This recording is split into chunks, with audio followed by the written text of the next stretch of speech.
Olá, Aline. Bom dia, ou boa tarde, depende da hora que a senhora for assistir. Essa será a nossa apresentação sobre medidores de vazão. Nosso grupo é composto por mim, Agripino Feira Gomes, Francisco Teixeira, Elvis Fernandes e Jesuano de Moura. Ok? Pode passar, Elvis.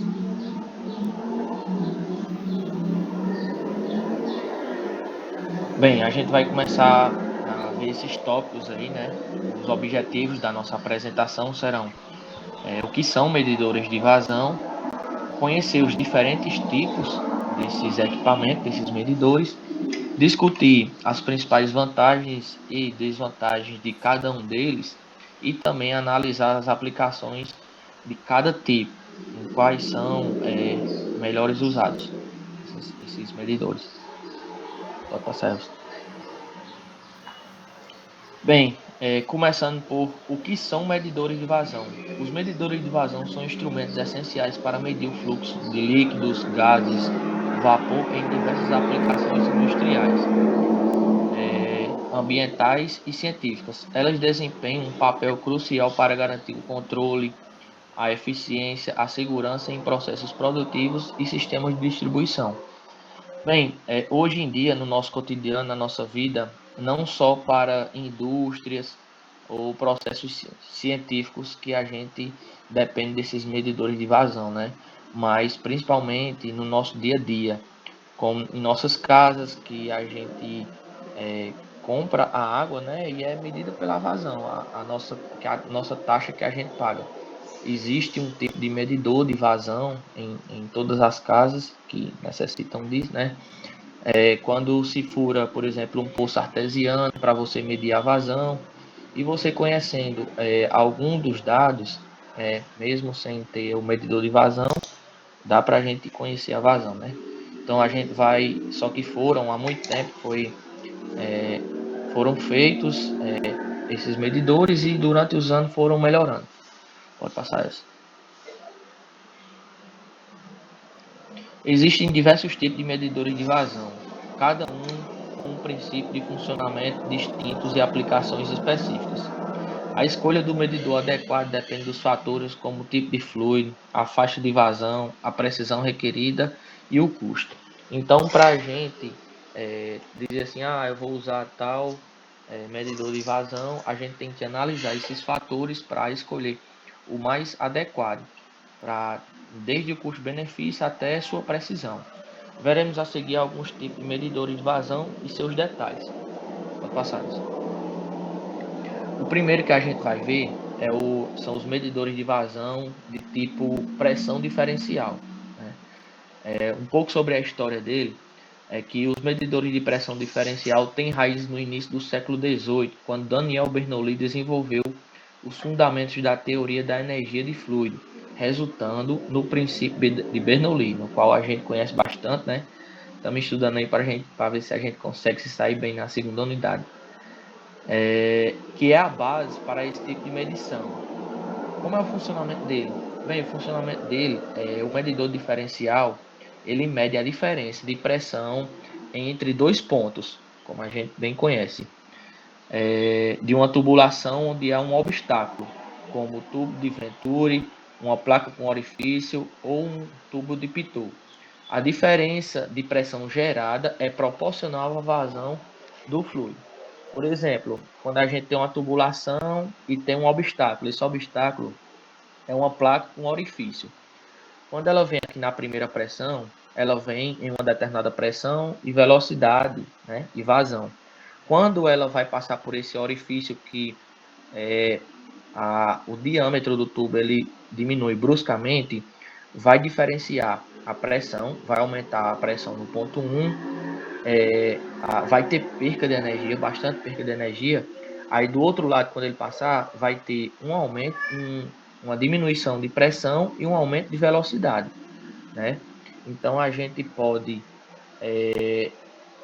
dizer que a vazão é diretamente proporcional a a vazão. E como a gente pode fazer isso? Pode fazer pela equação de Bernoulli junto com a da perca da carga, né? Que a gente pode encontrar, fazer a diferença de pressão, e aquele termo da velocidade, a velocidade é igual a vazão sobre a área, no qual a gente isolando o termo da vazão, a gente consegue descobrir, né, através dos outros dados, qual a vazão que está se passando ali. Pode passar isso. Sim, só um momento. Só um momento. Vou só falar rapidamente aqui sobre os pontos positivos e negativos desse tipo de medidor. Os pontos positivos é que ele é simples e robusto, tem um custo relativamente baixo, aplicável em uma gama de fluidos muito grande, como líquidos, gases de diferentes tipos. Os pontos negativos, que tem uma perda de carga significativa devido ao obstáculo no meio do caminho. Com isso, quer dizer o quê? Que a gente tem que ter um bombeamento mais forte, devido que ela vai perder carga, a gente tem que ter um bombeamento lá no início para manter esse fluxo. Não é indicado para medição de vazões muito baixas e necessita da calibração regular, constantemente, né? As aplicações dele, ele é comumente usado em indústrias de petróleo, gás, refinarias, sistemas de vapor e distribuição de água. Agora sim, pode passar.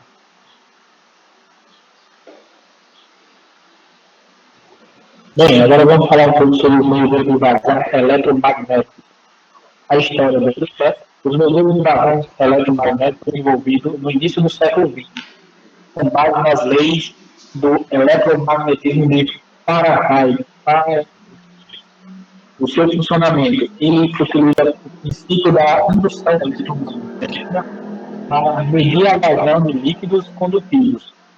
Quando o fluido condutivo passa por um campo magnético gerado pelo medidor, uma tensão é induzida e a amplitude dessa tensão é proporcional à velocidade do fluido, logo à sua vazão. Falando um pouco aqui sobre as vantagens, né, desse tipo de medidor, o medidor magnético, ele tem uma grande vantagem, é bem preciso, né, tem uma alta precisão, não possui partes móveis, o que reduz a manutenção desse tipo de medidor. Adequado para medidores em suspensão, nem uma perda de carga significativa também. A gente consegue abrir isso, não funciona com fluidos não condutíveis, por exemplo, óleos, gases, o custo mais elevado em comparação aos demais medidores. A sua aplicação é principalmente usada em indústrias químicas, de tratamento de água e de efluentes, e em processos que lidam com fluidos corrosivos sensíveis.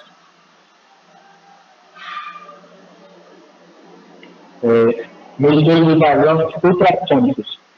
Foram desenvolvidos na década de 70. Os medidores de vazão ultrassônicos têm se popularizado devido à sua precisão e não intrusividade. O seu funcionamento, os medidores ultrassônicos utilizam o estado de medir a vazão. Existem dois tipos principais.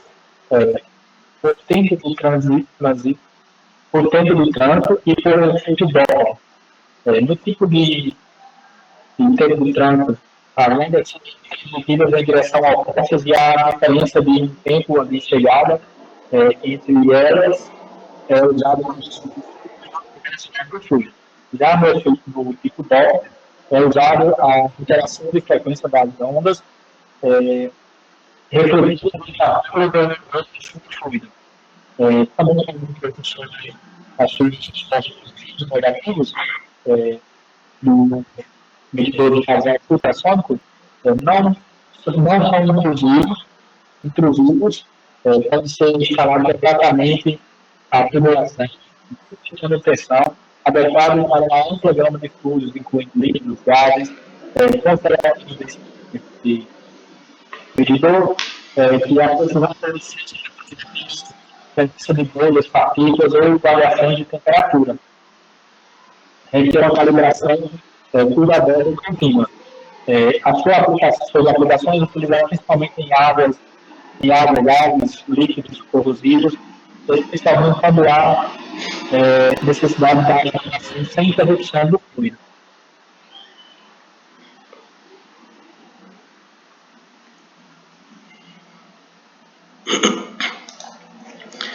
Agora eu vou falar sobre os medidores de vazão mássica por Coriolis.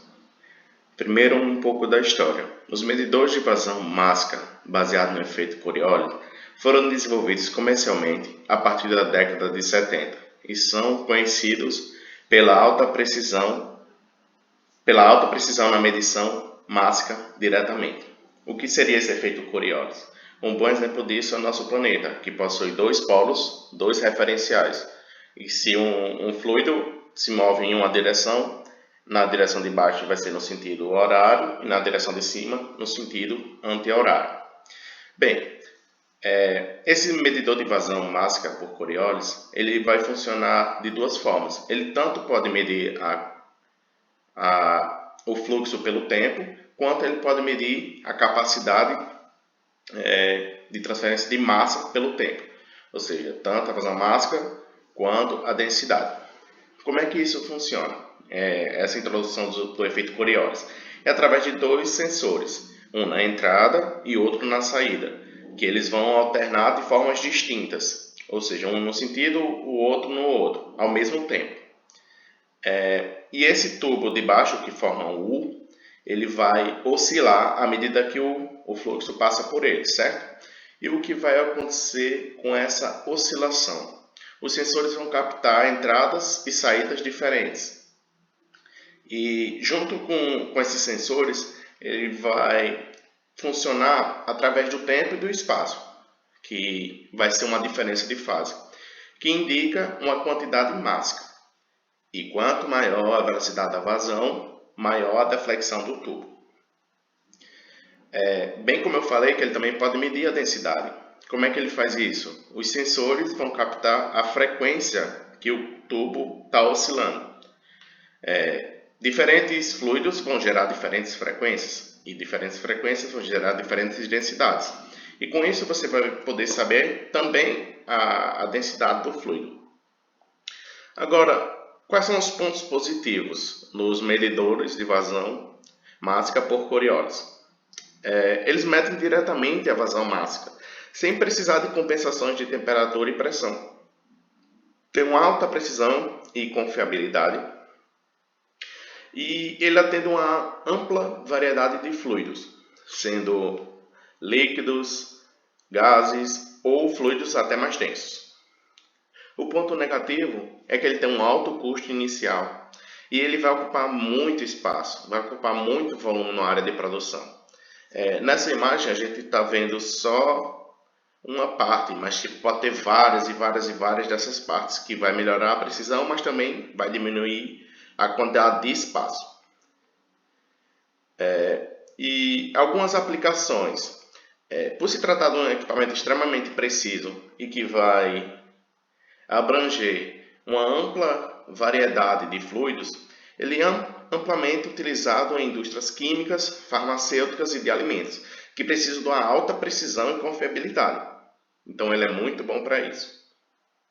Pode passar. Agora, os medidores de vazão do tipo turbina, eles já vão ser mais simples. A história dos medidores de turbina foram desenvolvidos na década de 50, com base no uso de turbinas para melhorar a rotação proporcional à vazão dos fluidos. Como é que ele vai funcionar? Vai ter um tubo e vai passar um fluxo por dentro desse tubo. E dentro desse tubo vai ter uma turbina que vai girar. E essa turbina vai girar diretamente, vai ser proporcional à velocidade do fluido. Então você vai saber a quantidade de vazão de maneira proporcional, certo? E ele vai ter ou sensores magnéticos ou ópticos. Quais são os pontos positivos? Os pontos positivos é que é um baixo custo inicial, um equipamento bem mais simples. Você não vai precisar investir muito, certo? Ele vai ter uma alta precisão em líquidos limpos e gases. Os pontos negativos agora. Por se tratar de um equipamento com peças móveis, por exemplo, a turbina de dentro, pode gerar desgastes. E esse desgaste vai gerar partículas em suspensão. E essas partículas vão atritar com todo o equipamento e podem danificar, o que vai precisar de mais manutenção do que normalmente os outros teriam. E as aplicações dele, ele é amplamente utilizado em indústrias de petróleo e gás, bem como sistemas de água limpa e instalações de distribuição de gás.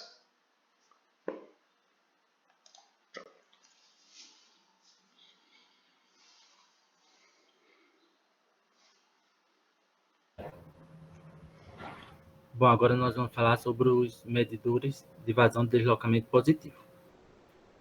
Um pouquinho da história.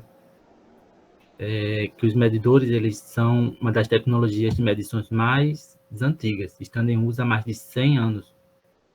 Esses medidores operam de maneira distinta em comparação com os outros tipos de medidores.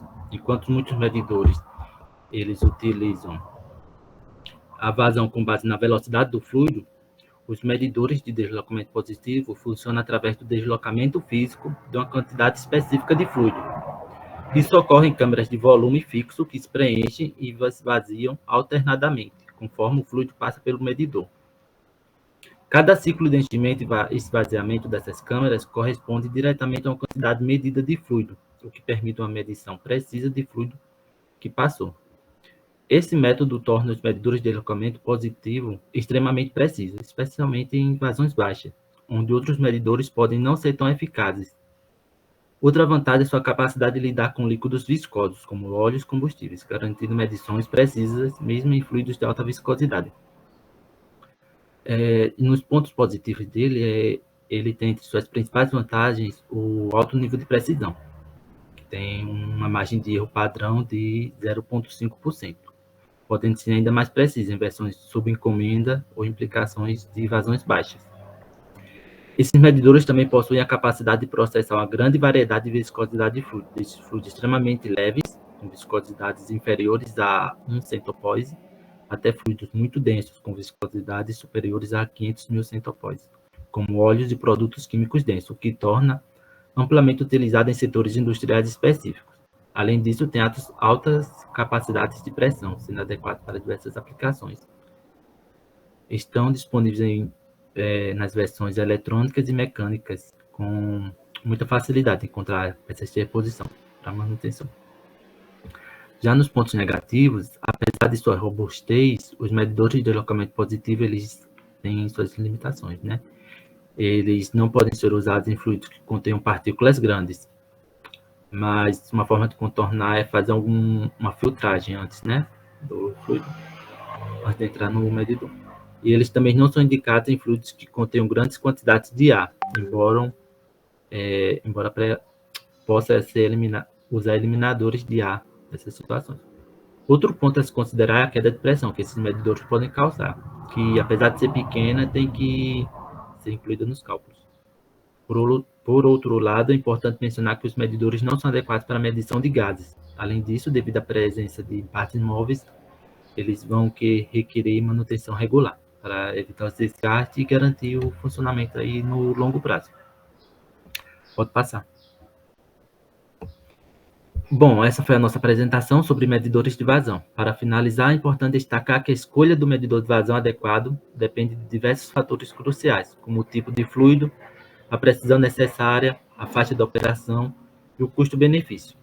Cada tipo de medidor oferece vantagens e desvantagens que os tornam mais apropriados para determinadas aplicações, para garantir eficiência e segurança nos processos industriais. É fundamental entender as especificidades de cada tecnologia, fatores como a natureza do fluido, a faixa de vazão e a temperatura de operação devem ser cuidadosamente considerados ao selecionar o medidor ideal para aplicação. Espero que essa apresentação tenha trazido mais clareza sobre as opções disponíveis e como elas podem ser aplicadas. E muito obrigado, Aline, pela atenção. Valeu, Aline. Obrigado pela atenção. Obrigado pela apresentação de hoje. Valeu.